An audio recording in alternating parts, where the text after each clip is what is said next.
լինելով ավանդապահ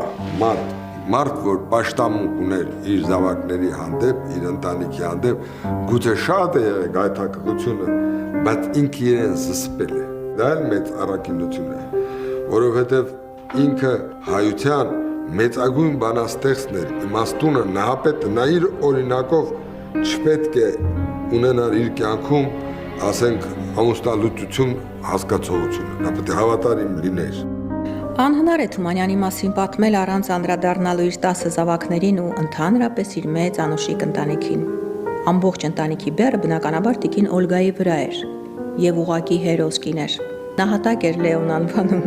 որովհետև 10 երեխա գումարած մի հատ էլ գրող ամուսին, հասարակական գործիչ, շատ մեծ բեռ է էլի, բայց իրոք հրաշալի կին էր։ Եվ ոնց կարողացավ այդ ընտանիքը պահել, բայց դժբախտ ընտանիքը անշուշտ։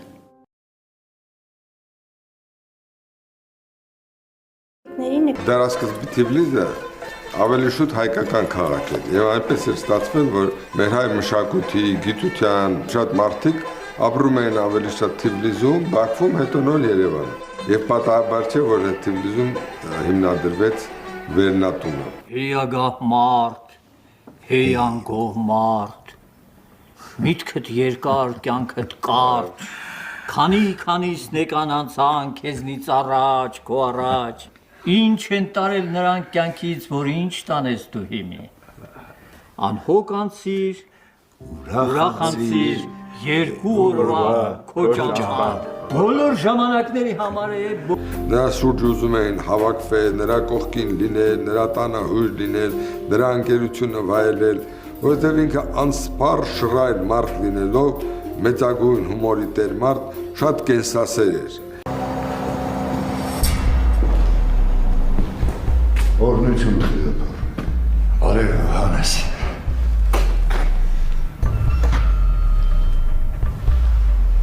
Ինչն է վերել քեզինց մոտ։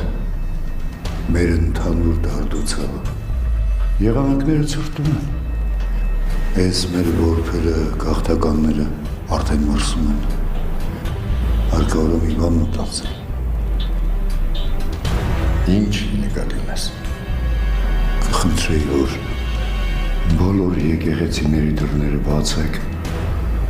որ ես գաղթական երեխեքը ես ժողովուրդը տեղավորվեն։ Եկեղեցու դռները կբացեն,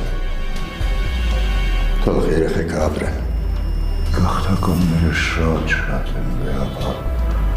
Մենակ եկեղեցիներով գործը գլուխ չի գա։ Վեհարանի դռներն էլ ապետ բացել։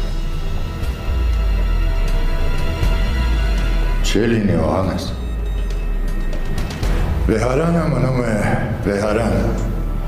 Մենակ եկեղեցիներում չեն տեղավորվել։ Հովհաննես, մի մոռացիր, որ դու խոսում ես ամենայն հայոց կաթողիկոսի հետ։ Վեհապար, մի մոռացիր, որ դու խոսում ես ամենայն հայոց բանաստեղծի հետ։